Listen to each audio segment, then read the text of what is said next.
guys, malinis na yung kamay natin. Magbabalot tayo ng lumpiang tuge. Tsura! Ayan, babalot na natin siya. At ito, ito-freezer ko lang guys. So, okay. Ang natin to guys, ganito.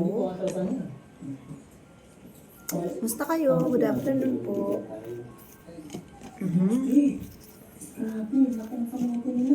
Ayan, kamuti ito. Malinis ang kamay natin, don't worry. Don't worry, my hands was clean. Ate, tama na po. Ate, wag. Ate, wag.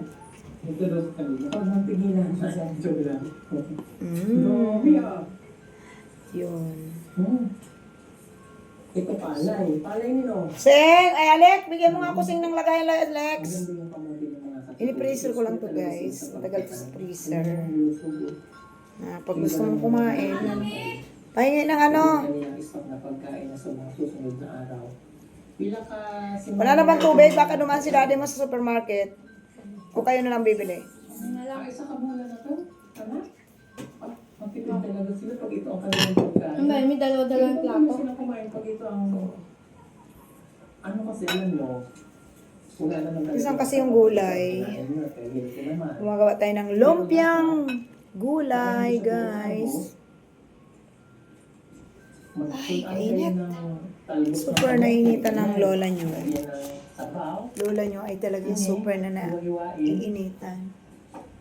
Bantan ba? Hi guys, kamusta kayo? Sanol ba? Kasi baka kasi sa 20 mag-travel ako.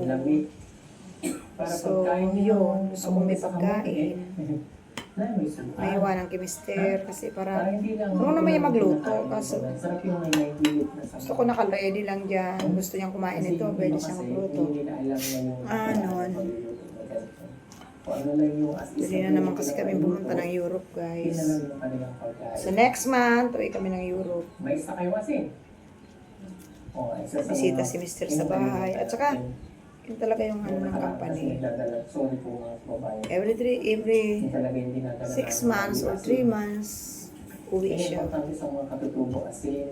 Uwi na naman kami sa Europe soon. Yung bigas, okay lang naman silang walang. Actually, okay lang silang walang bigas.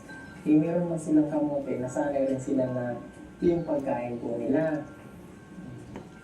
Masarap naman talaga itong ano na ito, talagang busog ka kaagad dyan. Sudan lang ang ano. Speaking of sudan, may sapi kayo? Dami kasi namin Wow. Okay, dahil wala kang sapi, ako mayroon. So, ako nagmamalingkit. Ako, ang dami kong gulay kasi natutuwa ako sa presyo ng konting tulong.